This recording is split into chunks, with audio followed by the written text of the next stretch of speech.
téléspectateur yu ITV di leen dalal jàmm seen émission kennu askan wi ñu am mbégte dellu si fi naka noonu tey jii ñu am mbégte dalal Samba Guissé nekk assistant pédagogique du PROME di projet du ministère de l'éducation nationale pour le développement du téléenseignement naka noonu Samba Guissé conseiller numérique la lépp lu jëm ci wàllum technologie de l'information et de la communication ci ministère de l'éducation nationale ñu fas yéene waxtaane tey lépp lu jëm ci wàllum téléenseignement wàllum PROME bi ndax président de la république ak ministère de l'éducation nationale ñoo fas yéene amal lancement bi àjjuma bi juróom-ñaari fan ci weeru mai ca Diamniadio loolu yëpp Samba Guissé tamit dina ko yaatal si biir émission bi Samba Guissé man lay dalal jàmm ci plateau kennu askan wi fii si ITV.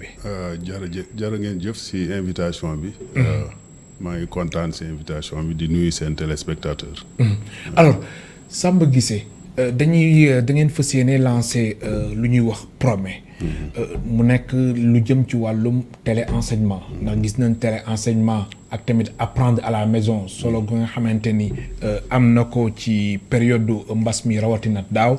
alors PROME mooy lan. PROME mooy projet du ministère de l'éducation pour le développement du téléenseignement. maanaam projet boo xam ne day utiliser xarala yu bees yi. pour jàngal xale yi. soo gisee loolu am mooy comme ni nga ko waxee période mbas mi. école yi dañoo tëjoon ci début bi ñu xam ne nag bàyyi xale yi ci kër yi walla di dem ci plage yi walla di dem football ak yooyu foog ne dañoo nekk ci vacances jaaduwul. il faut ñu jéem a seet lan lañ leen di jox ci seen kër yi loolu moo tax ministère éducation nationale si jël initiative dugal programme boo xam ne apprendre à la maison lañ koy tuddee mooy jàng sa kër comme dañoo wax nañu toog seen kër mais doo toog rek defoo dara da ngay toog jàng loolu moo tax ñu indi initiative boobu nag moo jur PROME. alors PROME suñ ko lancé àjjuma incha allah lan lay tekki suñ ko lancé ba pare. suñ ko lancé ba tekki fan nañu jëm. suñ ko lancé ba pare. mooy ñu commencé véritablement activité PROME yi commencé woon nañ ko sax. mun naa wax bien avant. mbas mi. parce que ministère éducation nationale tamit xaarul mbas mi quand même. pour jéem a dugal xarala yu bees yi si jàngale bi parce que. defoon nañu lu ñu wax ressource numérique. man maa doon coordonner projet boobu ressource numérique pour tous. mooy loo xam ne dem jël jàngalekat yi filmer leen ñuy jàngale ñu jël loolu lu ñu leen filmer ñu def ko ci ay ordinateur ay tablette xale yi mun ko utiliser. fépp ci Sénégal. commencé woon nañ ko ci yenn classes yi. mais bi mbas mi ñëwee nag dafa gën a accélérer processus bi. ñu ne au lieu ñuy yem ci classe yu mag yi rek comme terminal. nañ ko def ci classe yi yëpp bañ ko yemale ci yenn discipline yi. def ko ci discipline yi yëpp. mun naa wax ni mbas mi daal moo accéléré mbir mi. waaw alors gis nañ comme li nga wax mbas mi moom moo accéléré lu ci mel ni projet PROME di projet du ministère de l'éducation nationale. pour le développement du téléenseignement. alors gis nañ apprendre à la maison. amoon na fi ndax mbirum mbas mi moo taxoon. ndongo yi di toog seen kër di jàng à distance. alors teewul léegi ndongo yi ñu ngi dellu. di jàngi di def ay présentiel jamono jooju ñu ngi leen ci lancé PROME. alors lan la exactement lan ngeen ci jublu. en fait pour mu gën a leer ci. waaw lu ci jublu li ma waxoon ci njëlbéen mooy. avant mbas mi. ñu ngi doon xalaat. PROME luy mel ni PROME. même suñ kon mbas mi moo ko baral. mbas mi moo ko baral comme niñ ko mën a waxee. parce que donc xam nañu léegi actuellement xale yi. il faut ñu utiliser xarala yu bees yi muy am mbas mu ñàkk am mbas fa la ñu jëm. parce que xale mais est-ce que xale yëpp ñoo mën a utiliser. waaw justement mbirum xarala yu bees yi. xarala yu bees yi xam nga téléenseignement ñun pour le moment dañu xam ne du benn fànn bi rek la ñu utiliser pour réussir téléenseignement.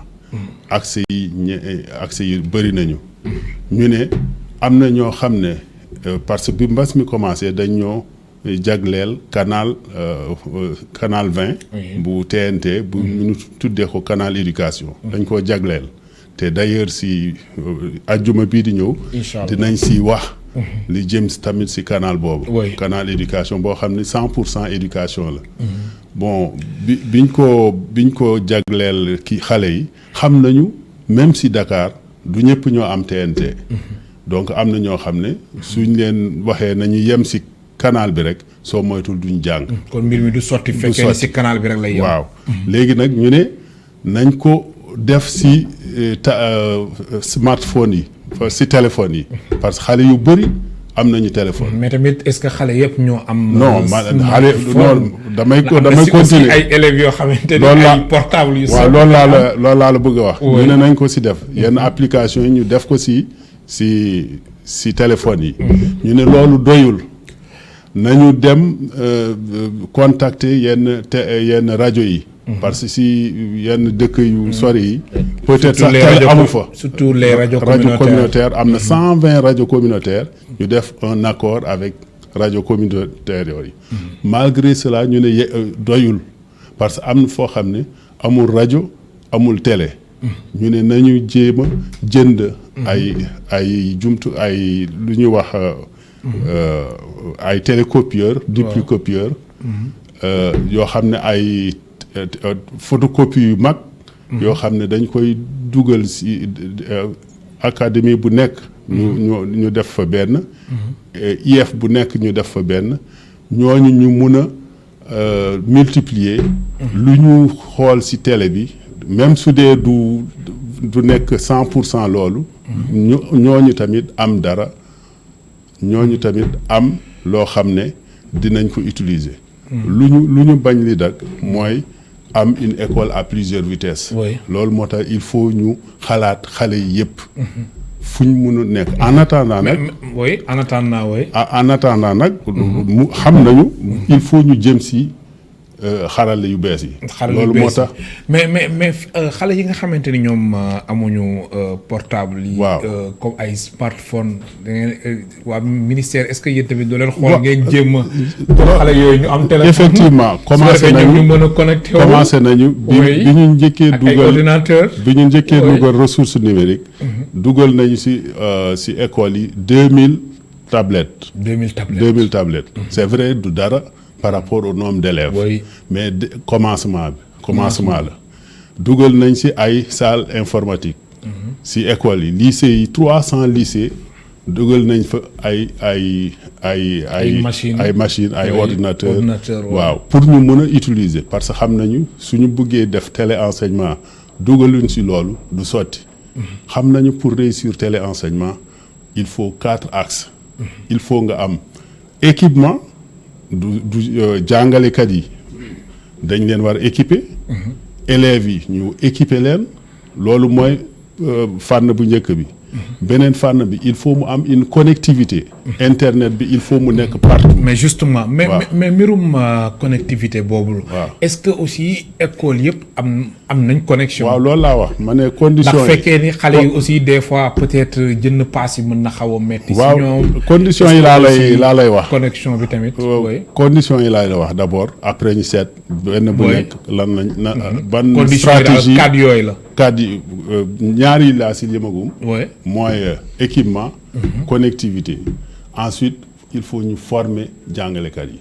parce que ci wàllum xarala yu bees yi xarala yu bees yi. parce que ñu doon jàngale avant ak léegi du benn parce que avant jàngalekat bi pour moom moo am savoir bi yëpp. xam-xam bi yëpp si jàngalekat bi moom mooy jox xale yi. léegi nag xale yi mun nañu dugg si internet bi. xale yi mun nañ dugg si utiliser réseaux sociaux ay recherche def seen ay documentation yoo xam ne sax souvent sax jàngalekat bi amu ko. donc il faut ñu jàngal kii jàngalekat yi. naka lay utiliser xarale yu bees yi pour gën a mën a jàngal xale yi. loolu il faut donc mu am. formation. léegi connexion bi nag. connexion bi xale yi moom soo nee internet. connexion bi lu leen itteel la. connexion bi lu leen yitteel la mais on est en train de négocier. avec lu mel ni Sonatel. ñu ngi négocier ak ñoom pour ñu yombal mbir mi. dem nañu ba xalaat. yombal mbir yi maanaam. mooy wàññi njëg bi. wàññi njëg bi. waaw mais école bu nekk am wifi loolu tamit est-ce que yéen a ngi siy taxaw. ñu ngi si taxaw parce que école bu ne am na ay école yu bëri. ba pare connexion bi gaaw. dugal nañu récemment 4000 flybox. flybox mooy xam ñuy joxe wifi. si école yi. xam nga 4000 flybox. si école yëpp école bi. au moins si Sénégal si Sénégal. comme commence d'ailleurs ñu ngi si am na ñu nekk si mission pour joxe flybox yooyu. avant yooyu tamit joxe woon nañu ay flybox. loolu yëpp pour xam ne il faut obligatoirement internet bi ñu am ko si école yi. am na solo. waaw sinon duñ si mën a génn. ma fàttali suñu mbokk téléspectateurs yi ñu ngi dalal Samba Guissé nekk assistant pédagogique du PROME du projet du ministère de l'éducation nationale pour le développement du téléenseignement naka noonu Samba Guissé conseiller la jëm ci wàllum TIC technologie de l'information et de la communication ci ministère de l'éducation nationale. Alors Samba Guissé est-ce que def ngeen xayma si apprendre à la maison bi nga xamante ni moo amoon ak yan gàllankoor la xale yi amoon ak tamit ba ngeen defee si seen étude ñu ko doon utiliser taux bi ñaata la toll ñu ko utiliser wul ñaata la toll ak tamit lan moo tax ñi nga xamante ni utiliser wuñ ko mbir mi nan la toll. bon apprendre à la maison defaguñu xayma bi parce que ba léegi ñu ngi ci apprendre à la maison. waaw mais daaw la gënoon. non waaw daaw la gënoon parce que mbas mi. même su dee léegi la gën a kii daaw la ñu gënoon ñàkk xam mbas mi. mu tiital ñu. ak léegi quand même xam nañu mbas mi même su dee bëri na. xam nañ ko mun nañu dund ak moom. seet naka lañ koy moytoo. mais daaw lu bees la si ñun loolu moo tax mu xaw a doy waar. apprendre à la maison tamit loolu moo taxoon mu fés. et tamit soo fàttalikoo daaw bi ñuy def apprendre à la maison ay jàngalekat chevronné la ñu jël ñu yóbbu leen DRTS. division radio télévision scolaire. ñu yóbbu leen foofu. pour ñu leen di filmer. suñu Massamba Thiam Massamba Thiam. ñu yóbbu leen foofu ñu leen di filmer. presque discipline yëpp. mais nag ñu xam ne. ñu xam ne il faut ñu xaw a am focus si yenn classes yi mooy les classes d'examen. au départ loolu rek la ñu amoon. mooy 3e terminale ak CM2. d'ailleurs. vers la fin ñooñu ñoo jëlaat demaat école ñeneen ñi continuer. si di jàng seen kër. waaw comprendre li ma la wax. waaw comprendre naa baax waaw donc xayma bi. defaguñ ko mais gis nañu résultat daaw yi. musuñu am résultat yu baaxee noonu. kon résultat daaw yi daal. si apprendre jàpp nga ni apprendre à la maison. moo tax ñu am taux de réussite bu am solo am na si wàll surtout baccalauréat bi ak BFM bi. am na si wàll bu am solo. waxuma nag loolu rek moo tax résultat yi baax mais mun naa wax. canal éducation c'est-à-dire apprendre à la maison bokk na si lu tax résultat yi baax. mais nag am na tamit beneen facteur mooy dañu doon am classe pléthorique. oui mais bi ñuy amee mbas mi bi xale yi reprendre.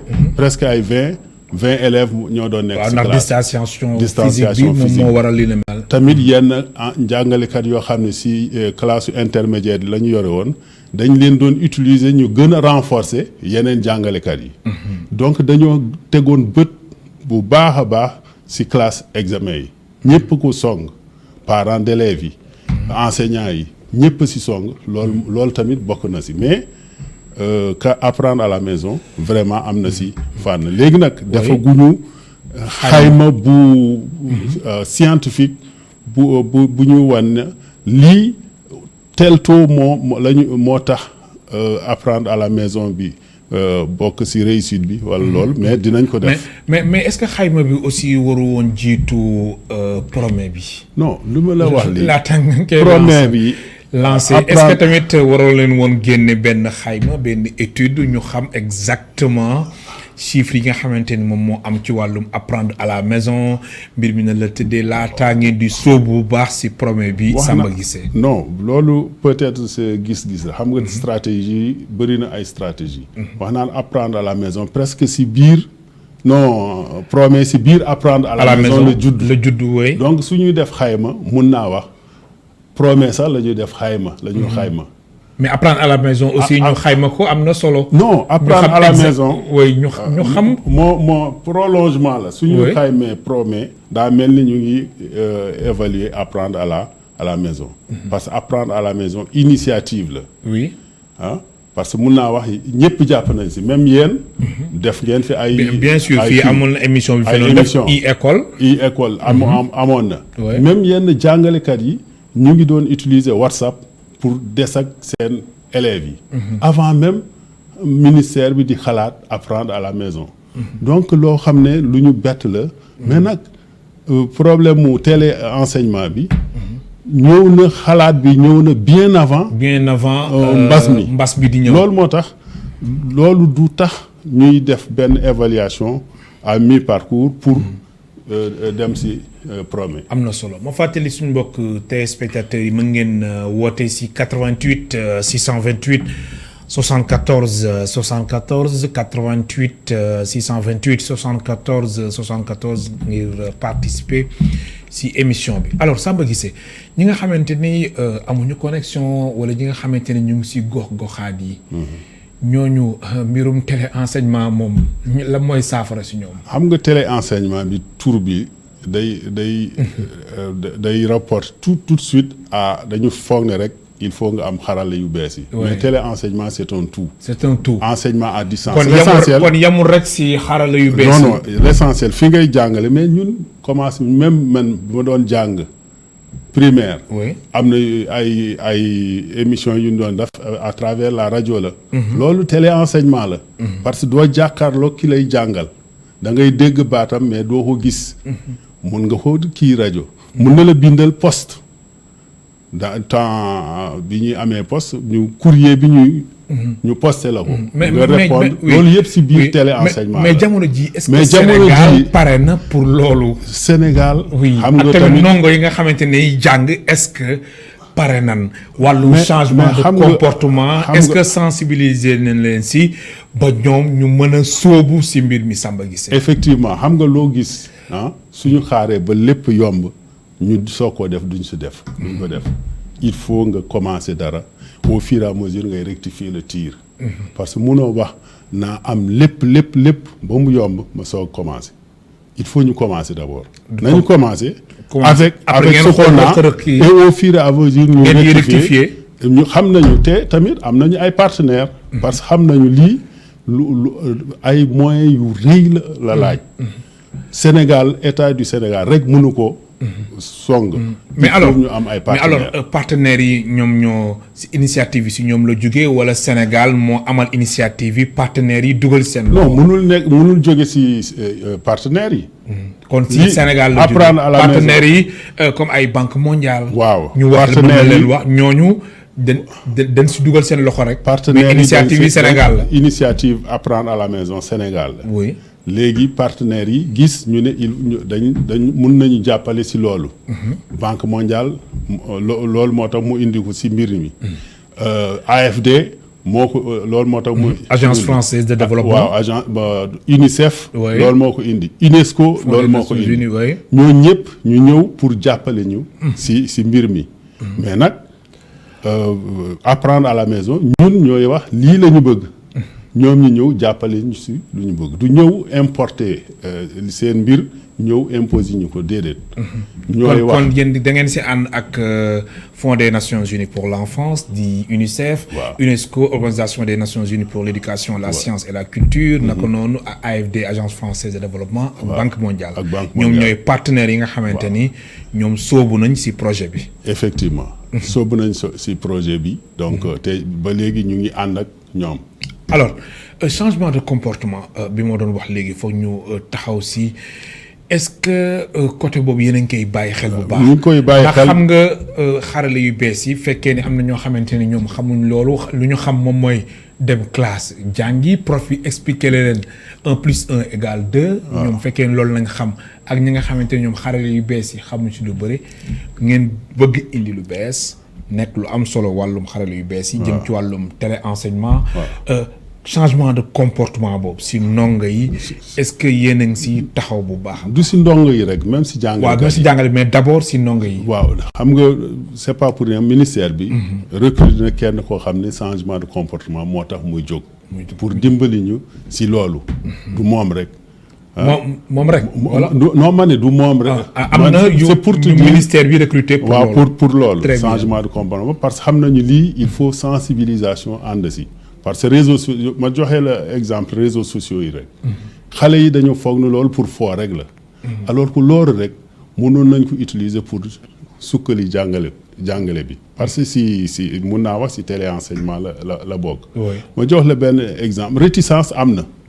réticence am na. si ñaan. si surtout si yenn jàngalekat yi. ñoo xam ne lu tax ñoom ñu réticence sawaruñ si xam nga sawaruñ si parce que. wala xamuñu ko wala. non bon au début mun naa wax parce que xamuñu ko te xale xam nga xale si position jàng la nekk. donc c'est facile parce que. day jàng maanaam ñoom contact bi lañ bëgg. waaw lële. di wax problème bi comme amuñu ay moyens.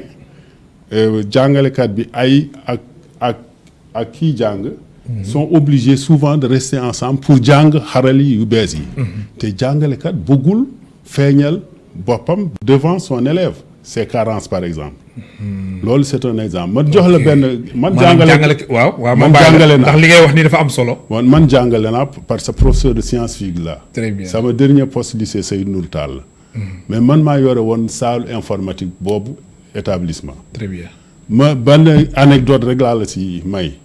benn sama benn un collègue séeréer la ma koy tooñ. mu ñëw si maa yore woon salle informatique bi dafa tàngoon période boobu période tàngaay la woon. ma fekk nag muy jàngale ay xale une dizaine d'élèves mu leen di jàngal mathématique. mais kooku dafa bañ lu jëm si xarala yi pourtant prof mathématique la. man science physique laa jàngale. ma romb ko man yow balaa ngay dee fii si chaleur bi doo ñëw sax nga am si sedd bu nekk si salle informatique ba parce que salle bi dañ koo climatiser. comprendre li ma la wax. waaw waxuma ko ay na ñëw def informatique de. ñëwal au moins man rek maa fa nekk. nga indi say élèves mu kii nekk foofu. nga ànd ak say élèves nga ñam si. fraîcheur bi clim bi. xam nga bañu du ko bañ. mu ñëw ma ànd ak élèves yi bi mu ñëwee ba toog muy def je me rappelle bien ay nombre complexe la doon jàngale boobu. ma ne ko muy jàngale man may def recherche sur les nombres complexes mu ngi jàngale comme son nom l'indique nombre complexe mu xaw a jaxasoo si élèves yi. mu ngi expliquer mais élèves yi comprendre. élèves yi comprendre. ba si kanam ma woo ko ma ne ko kaay ma def ko signe ma ne ko yow du lii ngay expliquer. xam nga maths ak science physique xaw na nuroo. xanaa du lii nga bëgg expliquer say élèves. finalement rek pour gàttal cours bi xam nga fan la terminé. élève bu nekk devant un ordinateur. foofu la cours bi terminé. après xale yi comprendre. waaw bu gaaw par rapport ak lu ñu leen expliqué. je l'ai convaincu très facilement te l'essentiel da ngay utiliser rek. une certaine stratégie. am na solo alors sànq da nga wax léegi nga ni am na si ay jàngalekat yoo xamante ni ñoom bëgguñu lépp lu jëm ci wàllum xarala yu bees yi sawaruñ si. ndax dañuy bañ ñu seen carence yi. waaw surtout au début. léegi nag. maanaam dañuy bañ ñoom fu ñuy jëlee affaire yi. waaw seen ndongo yi aussi di jëlee foofu. waaw loolu moo tax ñu ne. pour régler problème boobu il faut ñu équiper jàngalekat yi. soo ñëwee di leen former fekk ay jàngalekat kese ngay former mais soo amee benn salle informatique rek ci benn lycée salle bi boo xam ne jàngalekat yi ak élèves yi ak personnel bi yépp ci salle boobu rek la ñuy utiliser day xaw a doy waar. mais soo joxee jàngalekat bu nekk ordinateur walla tablette mun nga ko jàngale d'autant plus que enseignement à distance la ñu wax. mun na nekk këram nga jàngal ko.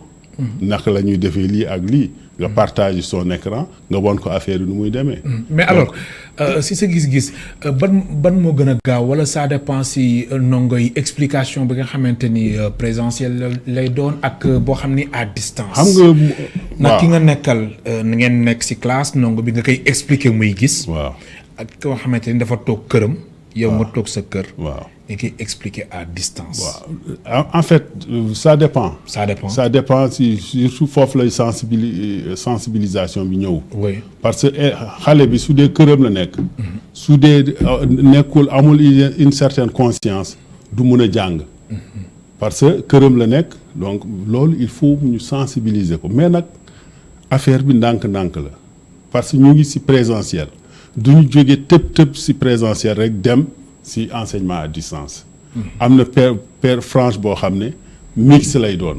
c'est-à-dire dañuy def en même temps présentiel ak distanciel ba nit ñi miin ko ba ñu am moyen pour migrer vers le distanciel. ñu soog koo defee noonu. kon lii daal tàmbali gi la. waaw tàmbali gi la.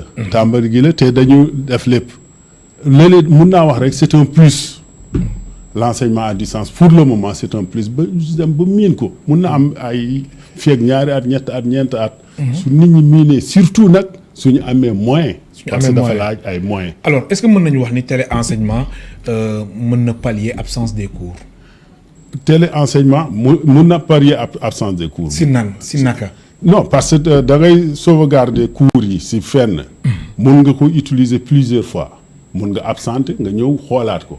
benn yoon ñaari yoon ñetti yoon mais nag su dee ku lay jàngale nii su demee rek jeex na il faut mu ñëw defaraat le cours bi alors que enseignement à distance mun nga comme dafay nekk fenn ñu sauvegarder ko quelque part. yow soo ñëwee mun nga ko répéter plusieurs fois mun nga feebar wala leneen nga am yenn gàllankoor yi pendant bi ñu koy defee yow nekkoo fa woon nga dem. nga utiliser ko loolu amul benn problème c'est bien possible. kon xarale yu bees yi foog falaa budd amul ñu dellu ci ginnaaw foog ñu jëm ci kanam maanaam mbas mi. waaw ci enseignement yi bokk na ci que ni apprendre à la maison wala apprendre à distance. joxe ay cours à distance. loolu waruñ ko bàyyi ginnaaw. foog ñu gën ko dooleel. xam nga loolu lay tekki. loolu lay tekki parce que su ma jëlee exemple enseignement supérieur. xam nga dem nañu ba def université virtuelle du Sénégal. UVS. am na ñoo xam ne mosuñu koo gëm. mais ba tey. mais foofu nag ay jafe-jafe yu tar. non c'est-à-dire. peut-être quand même mun na am mais ay retard mais nag quand même mbas mi tax na. ba ñu ne lii de ça fait partie des solutions. parce que ñooñu mun naa wax sax ñooñu sentiruñu fermeture des écoles. lan comme lan ñi nekk UVS. ñi nekk UVS par exemple. mais foofu bëri na jafe-jafe de. non UVS yi bëri na jafe-jafe de fépp la am jafe-jafe. UVS yi bëri na jafe-jafe. non bërki dee moo njaay rek ñun doon def point de presse di kaas. foofu moom non ndongo yi fa nekk moom vraiment moom seen ay jafe-jafe. ñëpp ay ndong la ñu woon. oui donc ndong loolu lépp xëyul sotti. ndànk-ndànk rek mais quand même c'est un plus. fii tamit c'est la même chose et monde bi actuellement mënuñu bañ a utiliser les nouvelles technologies parce que xale yi léegi on les appelle des enfants numériques. nga nangu ko nga bañ ko fa lañ jëm comme fa lañ jëm il est préférable dès à présent nga préparer wu pour jëm foofu. loolu c'est obligatoire. alors est-ce que mën nga ñëwaat ci plan d'action triennal bi. jëm ci wàllum Promet. waaw Promet. comme ni ma la waxee départ bi d'abord dañu def production. d'ailleurs ñu ngi ci. c'est-à-dire xam nga soo waxee xarala yu bees yi. contenu la ak contenant. contenu bi contenant bi mooy ordinateur yi. mooy tablette yi mooy smartphone yi. ak mooy télé yi yooyu loolu mooy le contenant. oui mais contenu bi mooy lan lañ ci def. production bi jàngalekat yi il faut ñu produire si yooyu lañ nekk. yàggoon nañ si nekk mais ñu ngi continuer di def loolu. yéen continuer di def loolu. ñu ngi continuer di produire loolu mooy première phase bi. suñu paree si loolu ñu def lépp sur une plateforme. plateforme promet.education.sn. parce que xam nañu xale yi. parce que xam nañu soo bëggee réussir téléenseignement il faut nécessairement nga dem ci plateforme bi commencé nañ ko. suñu produire pare ñu dugal ci plateforme yi ñu former nag jàngalekat yi suñu leen former mais il faut ñu équiper leen assurer la connexion. Voici donc le processus qu'on veut avoir pour aboutir à un véritable téléenseignement. Alors sànq ñu ngi woon ci ñi nekk ci gox-goxaat yi. waaw mais ñooñu yéen a ñuy waajal ay pexe yu am solo ci ñoom. waaw wax naa xaaruñu processus bi pare. wax nañu am nañu ce qu'on appelle ay duplicapieurs déjà def nañ ko ci gox-goxaat yi. kon am nañ contrat avec les radios communautaires. donc xalaat nañu bu baax a baax gox-goxaat yi. en attendant nag ñu am moyen pour def véritablement le même matériel c'est xale bu nekk Dakar mu am les mêmes avantages que xale bu nekk Fongolimbi parce que loolu la ñu bëgg. mais affaire yi tam comme li ma ko waxee au début lépp xëyul sotti il faut nécessairement ñu commencer ci dara di ndànk-ndànk nag pour généraliser le processus. alors lancement bi ngeen fas yéene amal juróom-ñaari fan ci weeru mai axe stratégique yu Promet lan la. pour lancement bi d'abord pour xamal lan mooy Promet. loolu mooy stratégie. mooy stratégie bi waaw parce que comme mun naa wax Promet commencé na liggéey avant. oui mais peut-être ñu bëri xamuñu ko. mais il faut ñu xamal ko loolu moo tax ñu invité suñu partenaire. suñu partenaires yi il faut ñu xam. Promet ñu sensibiliser leen ci lan mooy Promet pour ñu gën ñoo mun a dimbali surtout ñu xamal leen Promet pour taxawal ko dafa laaj ay moyens te moyens yooyu mënul jóge directement seulement ci état bi il faut partenaires yi jàpp ci. alors donc partenaires yi balaa ñu ci jàpp il faut ñu. mais il faut ngeen ma bàyyi la nga daaneel foofu. partenaires yi il faut ñu jàpp ci sinon du sotti. alors xayma ngeen projet bi ñaata par exemple. pour le moment on est presque à 30 milliards. 30 milliards waaw pour le moment. mais loolu am na solo de. non am na solo mais xam nga tamit comme le disait l'autre si l'éducation coûte cher. oui mais 30 milliards yooyu. loolu du dara 30 milliards yooyu c'est vrai nga ni loolu du dara. mais ci wàllum investissement. est-ce que projet yu mu laaj mën nañu wax ni les résultats yu ñu siy xaar ak tamit lépp njeexital bi jàngalekat bi.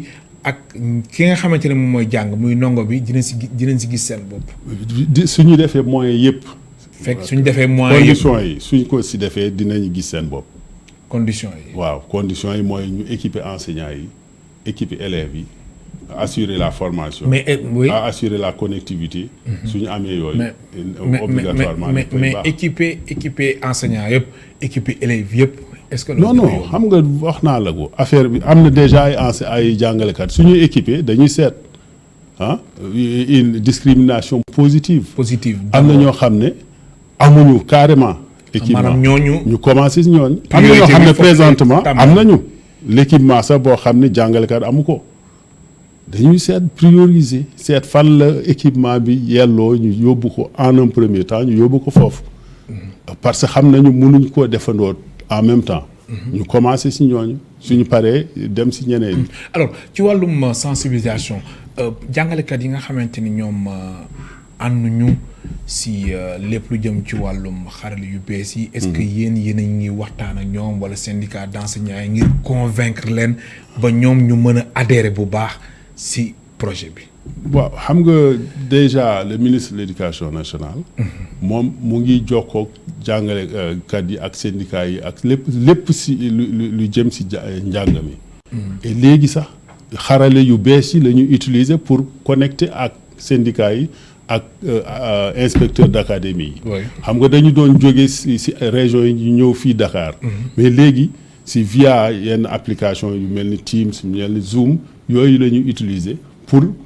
connecté leen xam nañu déjà ñoom parce que ay jàngalekat lañu les syndicalistes duñu leneen lu dul ay jàngalekat. donc ñoom suñu leen xam nañu ils sont conscients de ça mais xam nañu tamit dafa laaj ay conditions. oui mais ñoom seen xel syndicat d'enseignants yooyu ngay wax seen xel dafa teyoon si apprendre à la maison bi ñu jàpp ni lii nii ministère de l'éducation nationale lu mu si jublu mooy mën na tax ba ñoom ñu wéeru si bañ a recruter enseignants yi. waaw loolu xel ñu bëri teeyoon nañ si. parce que dañoo dem ba xalaat. ordinateur dina remplacer jàngalekat. mais man jàngalekat laa. xam nga lan la ñuy remplacer xam nga lan la ñuy changer au niveau jàngalkat bi. njàngin bi naka lay jàngalee. njàngin bu bees lay ko. mais ordinateur mënul remplacer jàngalekat est toujours et restera toujours indispensable. mais nag jàngalekat bi xam na léegi du moom rek moo am xam-xam bi. xam-xam bi mun na jóge ci élèves yi mise à jour loolu moo tax formation bi am solo. mais jàngalekat sera et restera toujours indispensable. dañuy soxla jàngalekat te xam nañ ko peut-être au début nu ñu doon présenter ordinateur robot daa mel ni la robotique ci santé ak yooyu. dañu foog ne du mus a remplacer nit moom yàlla moo ko defar comme disait l'autre Dieu créa l'homme et l'homme créa Excel noonu la parce que jàngalekat bi moom mun ala kulli xaal lu koy remplacer mais nag mun nañu quand même gérer correctement ñiy jàngale. c'est-à-dire fu ñu amoon foo amoon 3-4 personnes lañ fa nekk en surplus mun nañu leen utiliser ñu jàngale correctement là où on n'a pas du tout de jàngalekat su dee am nañu enseignement à distance mun na résorber ce trou benn jàngalekat nekk fii expérimenté nañ ko ci benn établissement. nga nekk fii fekk ñaari classe en même temps ngay jàngale. alors gis nañ lu ci mel ni Tektal 691 cours au format vidéo la defar jëm ci wàllum plateforme mobile. d'enseignement ak apprentissage loolu yow suñ ko doon leeral lan ngay wax. bon xam nga Tektal. ci benn fànnu promets la. oui am na canal éducation. am na Tektal. Tektal. application boo xam ne presque Banque mondiale moo ko gën a sponsorisé. bon Tektal bi jàngalekat bi moom mooy filmer boppam. waaw mooy filmer boppam. waaw si mun na nekk si këram ak yooyu. c'est différent que jàngalekat yi ñuy yóbbu DRTS. avec Massamba. bokkul. mais nag finalité bi benn la. lan la day filmer boppam. day filmer boppam expliquer boppam après ñu verser ko si plateforme Tektal. donc loolu rek mooy différence bi fële yéen journalistes yi yéen caméra yi ñooy filmer jàngalekat bi. fële nag autofilmage la. day dugg ci classe ak sa webcam mu filmer boppam. yónnee ko nag mais comme moo filmer boppam kenn fekkeewul day am na processus de validation. il faut mu jaar fu mu war a jaar ba inspection générale valider ko ñu soog a yóbbu lépp ci plateforme bi xale yi mun kon fa mu am validation. kon du filmer boppam rek après ñu tasaare mbir mi du demee noonu. déedéet day filmer boppam jébbal ko les inspecteurs de l'éducation les IF les inspecteurs généraux. mais tamit am na des inspecteurs de spécialité. ñoom ñu saytu affaire bi mun na am des allers-retours ñu ne la déedéet.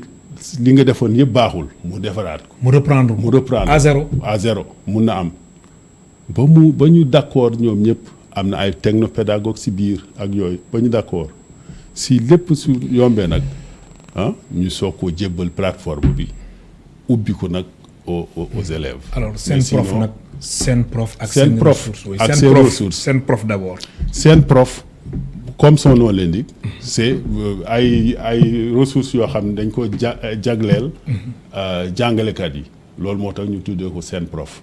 donc application par exemple xam nga jàngalekat yu ñu utiliser fële à la DRTS ay jàngalekat yu yàgg di jàngale la. am nañu expérience jàngalekat yu bees yi. mun nañu dugg ci seen prof. seet. lan la ñuy def foofu. ñooñu foofu des professeurs aguerris ñoo fa nekk. très bien pour inspirer aussi ñooñu lu ñu def. pour ñoom pas def la même chose mais quand même ça peut leur être utile pour ñu mun améliorer seen njàngin. am na aussi beneen boo xamante ni aussi gis nañ yéen da ngeen koy faral di utiliser mu nekk lu am solo seen ressource. seen ressource ak mun naa seen ressource tamit dañu parce que idée bi. soo gisee yooyu yëpp moo dañ ko diversifier mooy am na yu bëri on est obligé de faire appel à YouTube. à YouTube waaw xam nga YouTube nag su ñu dugalee foofu ay ressources déjà du soo même soo ko visiter kon foofu ngeen di day am ay non. voilà ñun ñooy dugal suñu dañoo am chaîne YouTube. mais malheureusement chaîne boobu comme c'est une chaîne publique day am yeneen publicité. te loolu tamit jàngale élèves yi su demee foofu di taataan yooyu ressources mun na tarkiis dugg si yeneen kii yoo xam ne ça n'a rien à voir avec lu mu bëggoon seet. waaw loolu moo tax mais élèves yi su duggee mën na def ignorer. waaw mën na lycée bi su ñëwee rek mën na def ignorer sensibilisation la laaj. oui comprendre c'est vrai. léegi nag su ñu defee lépp nag si seen ressource ñu orienter leen ñu xam ne lii uniquement c'est lié à leur mais finalité bi. seen ressource seen prof ak yooyu am benn plateforme d'entrée rek mooy promet.education.sn. loolu yëpp day en un moment donné dañ koy dindi. dañ koy dindi def ko benn entrée unique. parce que problème bi loolu la su ñu amee plusieurs entrées rek day xaw a doy waar. waaw loolu da ngeen bëgg dajale yooyu yëpp si benn kii bi même plateforme mais accès bi plateforme xam nga loolu aussi dañ koy nemmeeku si yenn site internet bi est-ce que accès bi yéen a ngi koy bàyyi xel mu nekk lu accessible maanaam su élèves yi su duggee wala si élèves yi wala professeur bi su duggee si seen page web. mu nekk lu accessible d'abord mbir mi ngeen organiser que façon ba nga xamante ni information boo bëgg a am doo nekk di seet ba doo ko gis. non c'est accessible bu baax la xam naa dañ ko classé sax. oui d'abord soo duggee par niveau la. par niveau kii def 6e 5e 4e noonu lañ ko classé. genre classeur la. bibliothèque boo xam ne foofu yow élève bi déjà xam nga sa niveau soo dugg rek ñu ne la seconde par exemple. yow seconde nga doon def fa nga jëm.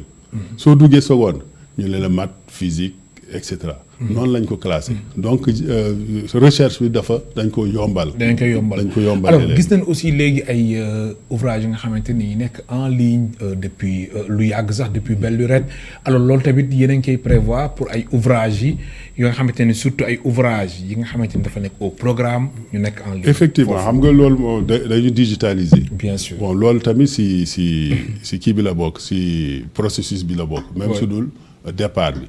parce que du ñu yem rek si ñun lu ñu def parce que il faut ñu ubbeeku.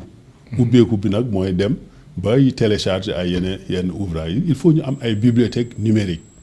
donc même su dee defuñu ko suñu serveur ñun bopp ñu wane à partir de la porte d'entrée ñu wane nit ñi naka la ñuy demee si yeneen serveurs yi. mais quand même am na différence entre ouvrage bi nga xamante ne da nga koy lire si internet ak ouvrage bi nga xamante ne da nga jàkkaarloo. di ko lire am na différence bi xam nga différence bi lu koy indi. mooy ñàkk tàmm. parce que léegi am na différence parce que tàmm guñ ko. parce que lii bi ñu doon jàng ñun même yow peut-être. oui xamuñu woon lii. mais léegi c'est devenu. donc mën nañu wax ni c'est incontournable daal maanaam téléphone moom vraiment su ñun la bokk léegi. su ñu demee ba xam ne nag lii moo fi wees peut-être yeeg cahier sax day disparaître il faut ñu tàmm ko. suñ ko tàmmee rek amul benn problème. Samba Guissé ce dernier mot par rapport ak lancement bu Promet vendredi ndax simili yi jeex na. waaw donc di leen gërëm di leen sant rek ci invitation bi. di ñaax ñëpp. parents d'élèves yi jàngalekat yi ñuy jàpp ci projet bi. ñu xam ne seen projet la du projet ministère bi du projet le ministre Mamadou Talla du projet kenn seen projet la. suñ ci jàppee mu baax suñ ci jàppul nag mu doy waar. te il faut tamit suñu partenaires yi gën ñoo jàppale. lu mel ni Banque mondiale lu mel ni UNESCO UNICEF. AFD ñooñu ñëpp il faut ñu jàpp ci pour mbir mi baax. sinon di gërëm ñëpp di leen sant.